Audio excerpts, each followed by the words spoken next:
Chapter 12.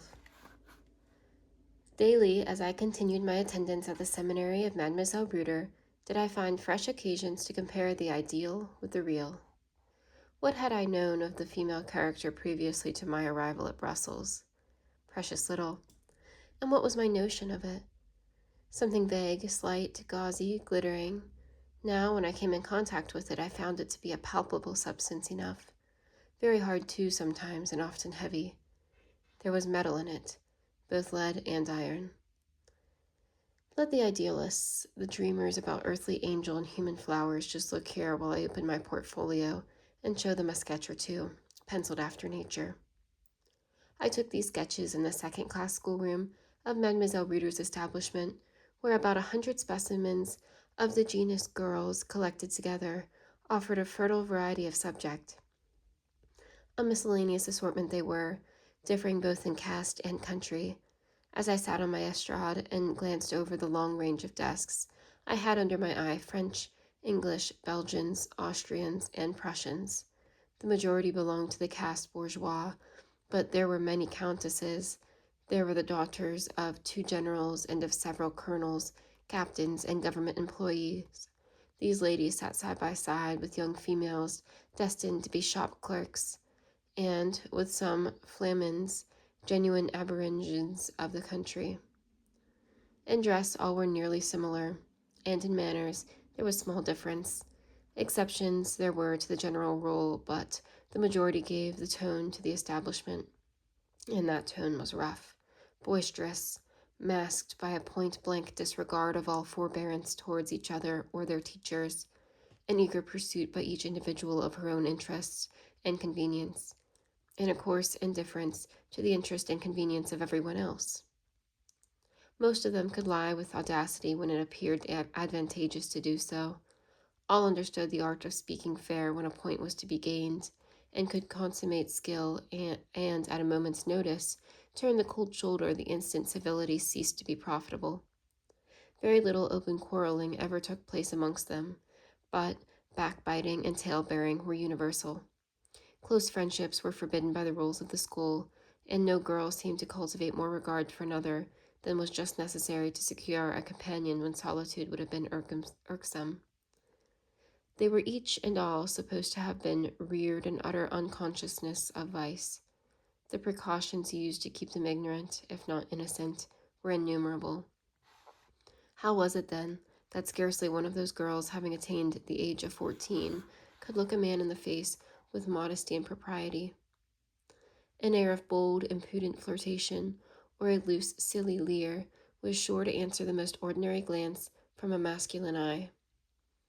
I know nothing of the arcana of the Roman Catholic religion, and I am not a bigot in matters of theology, but I suspect the root of this precocious impurity, so obvious, so general in popish countries, is to be found in the discipline, if not the doctrines, of the Church of Rome.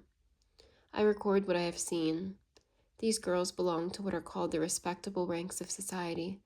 They have all been carefully brought up, yet was the mass of them mentally depraved. So much for the general view, now for 1 or 2 selected specimens. The first picture is a full length of Aurelia Kosla, a German Fraulein, or rather, a half-breed between German and Russian. She is 18 years of age and has been sent to Brussels to finish her education. She is of middle size, stiffly made, body long, legs short, bust much developed but not compactly molded, waist disproportionately compressed by an inhumanly braced corset, dress carefully arranged, large feet tortured into small bottines, head small, hair smooth, braided, oiled, and gummed to perfection, very low forehead, very diminutive and vindictive gray eyes, somewhat Tartar features, rather flat nose, rather high cheekbones, yet the ensemble, not positively ugly, tolerably good complexion. So much for a person. As to mind, deplorably ignorant and ill-formed, incapable of writing or speaking correctly even German, her native tongue, a dunce in French, and her attempts at learning English a mere farce.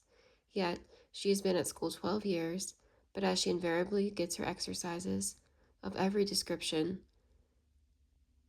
done by a fellow pupil, and reads her lessons off a book concealed in her lap. It is not wonderful that her progress has been so snail-like. I do not know what Aurelia's daily habits of life are, because I have not the opportunity of observing her at all times, but from what I have seen, but what I see of the state of her desk, books, and papers, I should say she is slovenly and even dirty.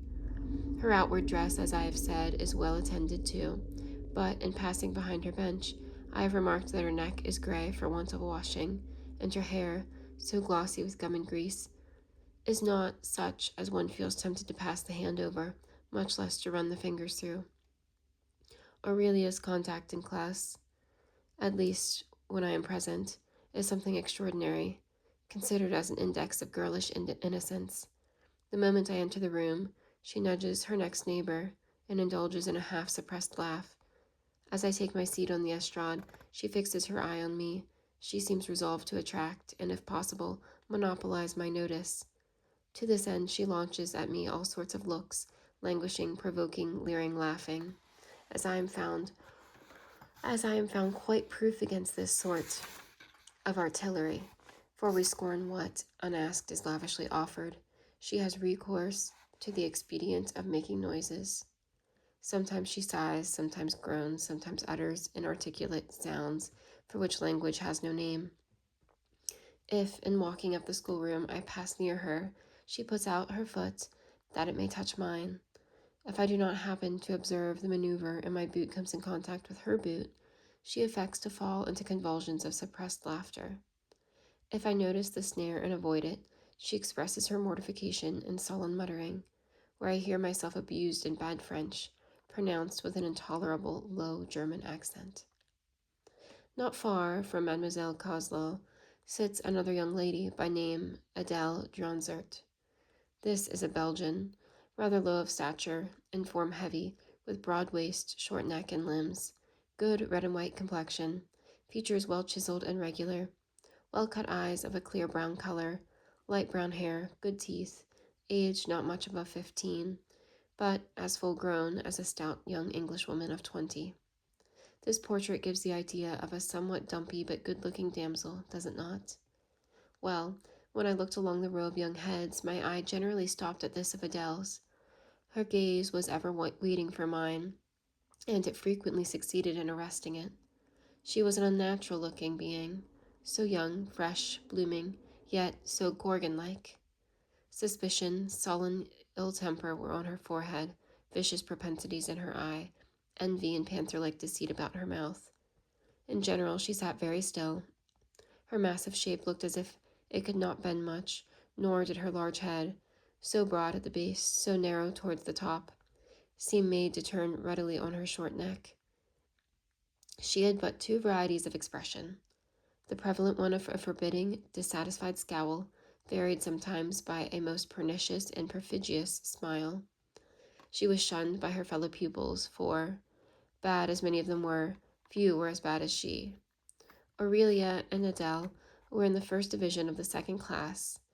The second division was headed by a boarder named Juana Trista. This girl was of mixed Belgian and Spanish origin. Her Flemish mother was dead. Her Catalonian father was a merchant residing in the Isles, where Juana had been born, in whence she was sent to Europe to be educated. I wonder that anyone, looking at that girl's head and countenance, would have received her under their roof. She had precisely the same shape of skull as Pope Alexander VI. Her organs of benevolence, veneration, conscientiousness, adhesiveness were singularly small. Those of self-esteem, firmness, destructiveness, combativeness, preposterously large. Her head sloped up, and the penthouse shape was contracted about the forehead and prominent behind.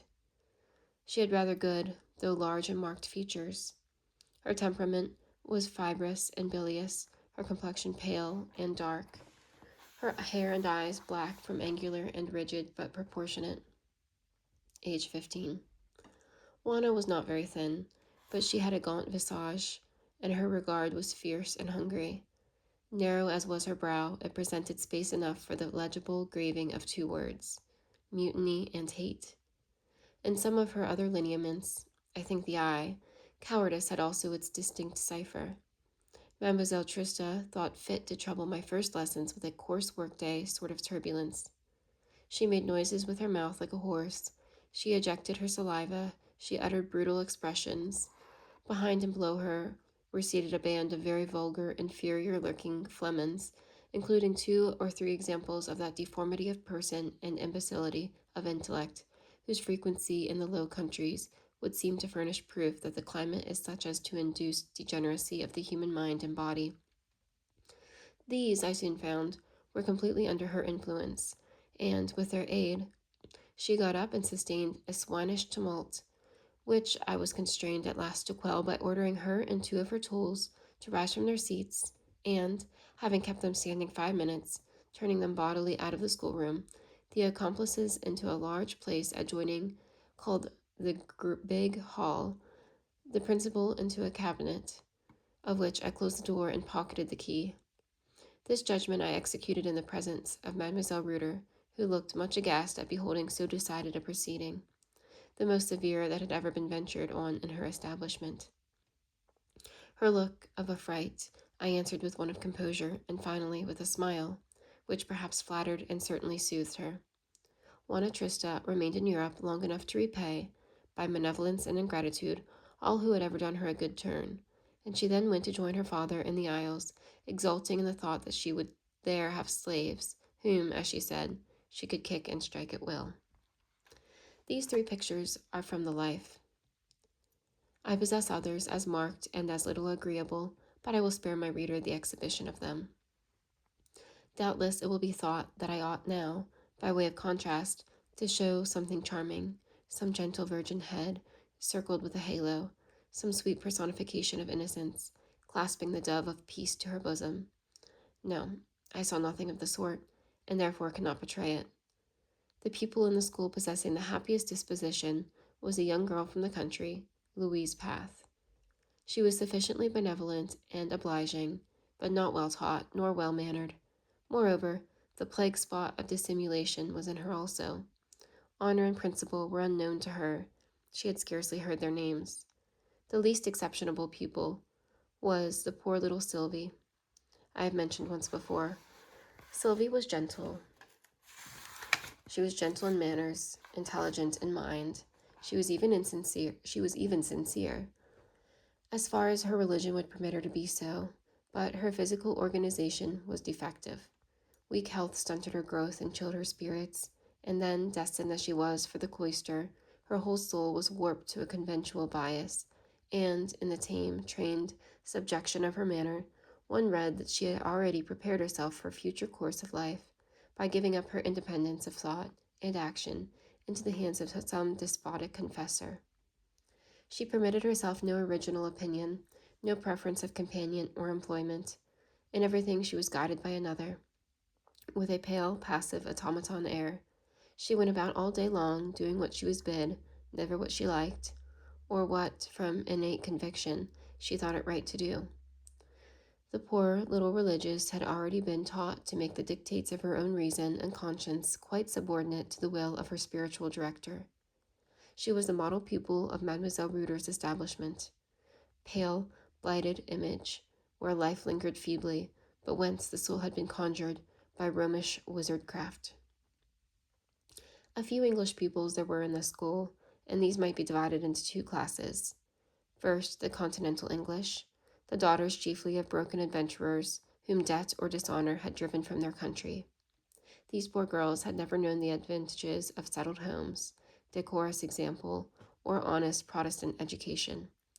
Resident a few months now in one Catholic school, now in another, as their parents wandered from land to land, from France to Germany, from Germany to Belgium, they had picked up some scanty instruction, many bad habits, losing every notion even of the first elements of religion and morals, and acquiring an imbecile indifference to every sentiment that can elevate humanity. They were distinguishable by a habitual look of sullen dejection, the result of crushed self-respect and constant browbeating from their popish fellow pupils who hated them as English and scorned them as heretics. The second class were British English, Of these, I did not encounter half a dozen during the whole time of my attendance at the seminary.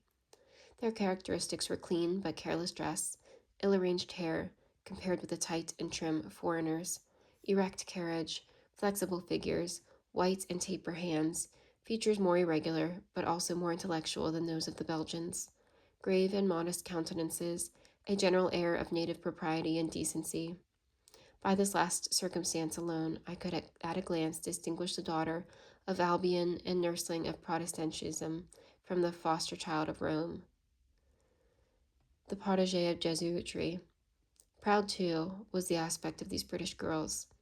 At once envied and ridiculed by their continental associates, they warded off insult with austere civility and met hate with mute disdain.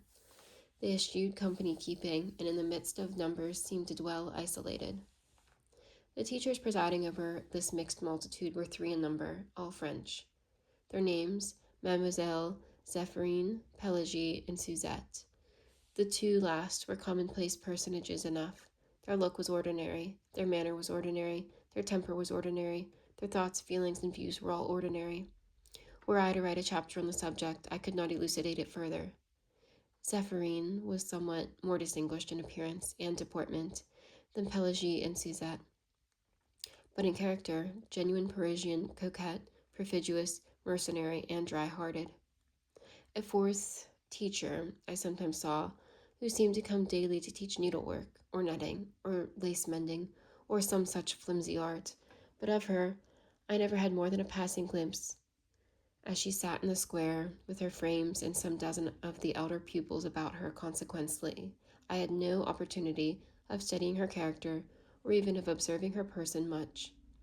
The latter, I remarked, had a very English air for a miss, otherwise it was not striking.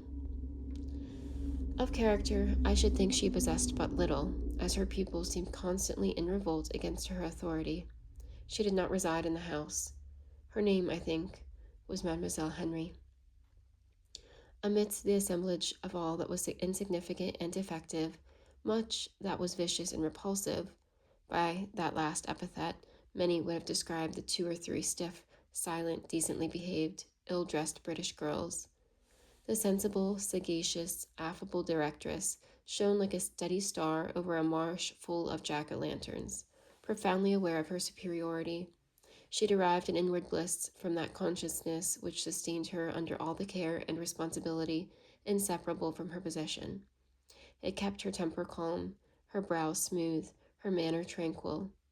She liked, as who would not, on entering the schoolroom, to feel that her sole presence sufficed to diffuse that order and quiet which all the remonstrances and even commands of her underlings frequently failed to enforce.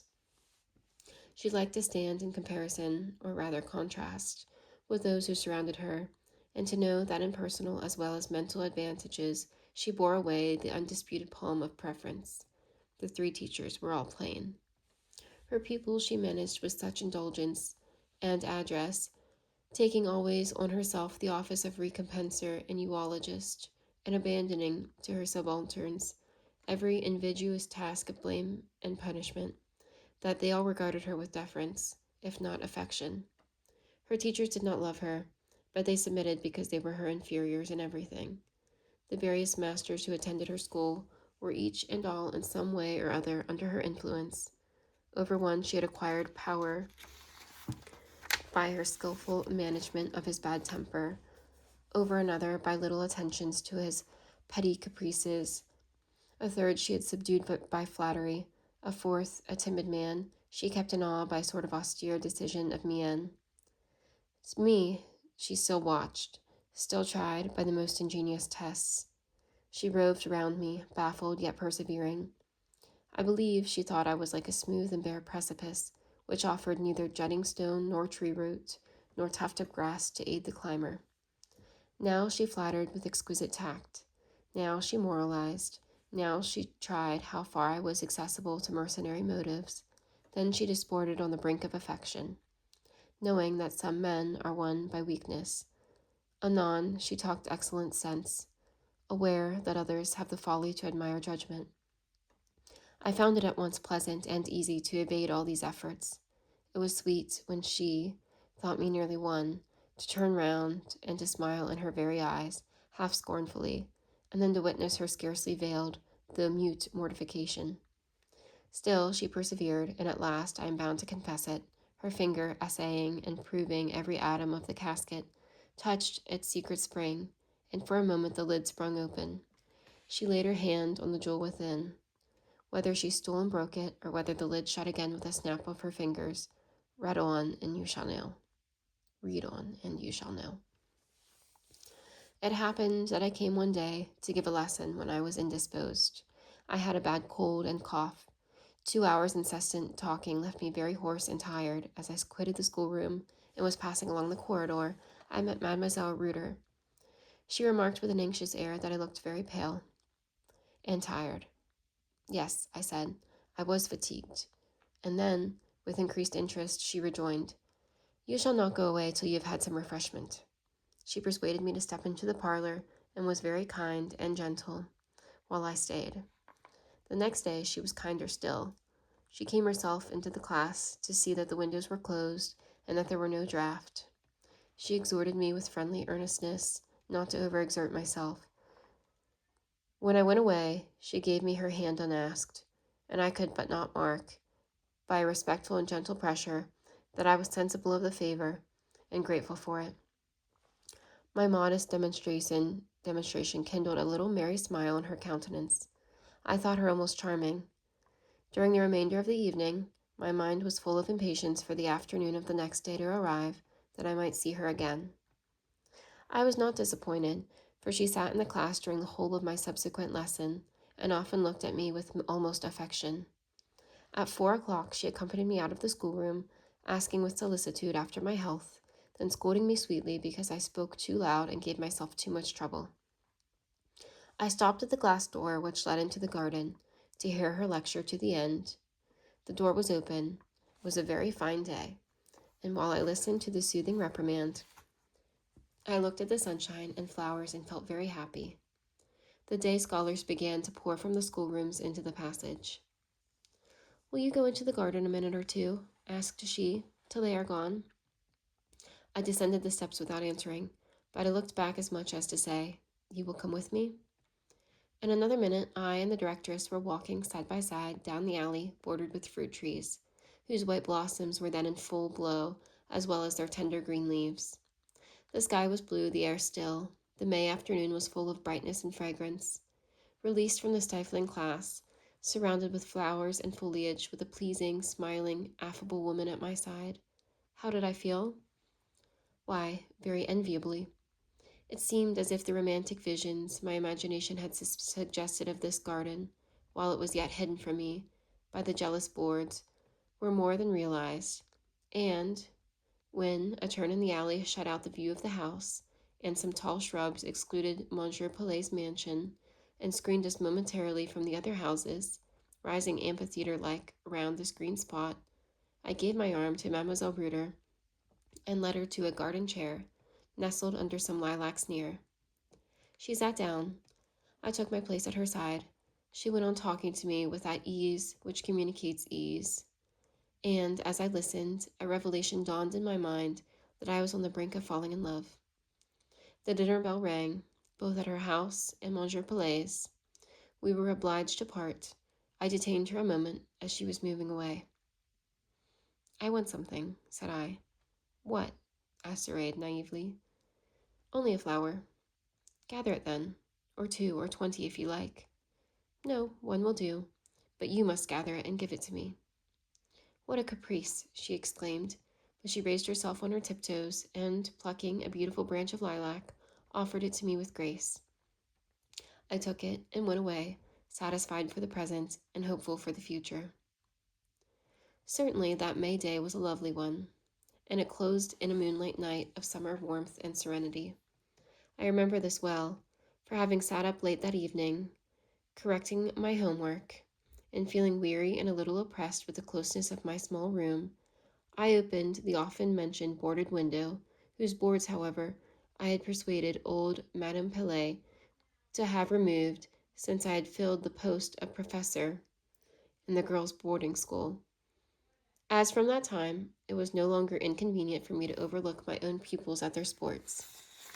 I sat down in the window seat, rested my arm on the sill, and leaned out. Above me was the clear obscure of a cloudless night sky. Splendid moonlight subdued the tremulous sparkle of the stars. Below lay the garden, varied with silvery luster and deep shade, and all fresh with dew. A grateful perfume exhaled from the closed blossoms of the fruit trees. Not a leaf stirred. The night was breezeless. My window looked directly down upon a certain walk of Mademoiselle Reuter's garden, called the Forbidden Path, so named because the pupils were forbidden to enter it on account of its proximity to the boys' school. It was here that the lilacs and laburnums grew especially thick. This was the most sheltered nook in the enclosure. Its shrubs screened the garden chair, where, that afternoon, I had sat with the young directress. I need not say that my thoughts were cheerfully with her as I leaned from the lattice and let my eye roam, now over the walks and borders of the garden, now along the many-windowed front of the house, which rose white beyond the masses of foliage. I wondered in what part of the building was situated her apartment, and a single light, shining through the shutters of one casement window, seemed to direct me to it. She watches late, thought I, for it must now be near midnight. She is a fascinating little woman, I continued in voiceless soliloquy. Her image forms a pleasant picture in memory. I know she is not what the world calls pretty. No matter, there is harmony in her aspect, and I like it. Her brown hair, her blue eye, the freshness of her cheek, the whiteness of her neck, all suit my taste. Then I respect her talent. The idea of marrying a doll or a fool was always abhorrent to me. I know that a pretty doll, a fair fool, might do well enough for the honeymoon, but when passion cold, how dreadful to find a lump of wax and wood laid in my bosom, a half-idiot clasped in my arms, and to remember that I had made of this my equal, nay, my idol, to know that I must pass the rest of my dreary life with a creature incapable of understanding what I said, of appreciating what I thought, or of sympathizing with what I felt. Now Zoraide Reuter, thought I, has tact, character, judgment, discretion. Has she heart? Was a good, simple little smile played about her lips when she gave me the branch of lilacs? I have thought her crafty, dissembling, interested sometimes, it is true, but may not much that looks like cunning and dissimulation in her conduct be only the efforts made by a bland temper to traverse quietly perplexing difficulties? And as to interest, she wishes to make her way in the world, no doubt, and who can blame her? Even if she be truly deficient in sound principle, is it not rather her misfortune than her fault? She has been brought up a Catholic. Had she been born an Englishwoman and reared a Protestant, might she not have added straight integrity to all her other excellences? Supposing she were to marry an English and Protestant husband, would she not, rational, sensible as she is, quickly acknowledge the superiority of right over expediency, honesty over policy? It would be worth a man's while to try the experiment. Tomorrow I will renew my observations. She knows that I watch her. How calm she is under scrutiny. It seems rather to gratify than annoy her. Here a strain of music stole in upon my monologue and suspended it. It was a bugle, very skillfully played in the neighborhood of the park, I thought, or on the Place Royal. So sweet were the tones, so subduing their effect at that hour, in the midst of silence, and under the quiet rain of moonlight, I ceased to think that I might listen more intently. The strain retreated, its sound waxed fainter and was soon gone. My ear prepared to repose on the absolute hush of midnight once more. No. What murmur was that which, low and yet near and approaching nearer, frustrated the expectation of total silence? It was someone conversing. Yes, evidently an audible, though subdued voice spoke in the garden immediately before me, below me. Another answered. The first voice was that of a man, the second that of a woman. And a man and a woman I saw coming slowly down the alley. Their forms were at first in shade. I could but discern a dusk outline of each, but a ray of moonlight met them at the termination of the walk, when they were under my very nose, and revealed very plainly, very unequivocally, Mademoiselle Zoraide Reuter, arm in arm or hand in hand, I forget which, with my principal, confidant, and counselor, Monsieur Francis Palais. And Monsieur Palais was saying, "When, then, will be the wedding day, my beloved?" And Mademoiselle Reuter answered, "But, Francis, you know very well that it would be impossible for me to get married before the holidays."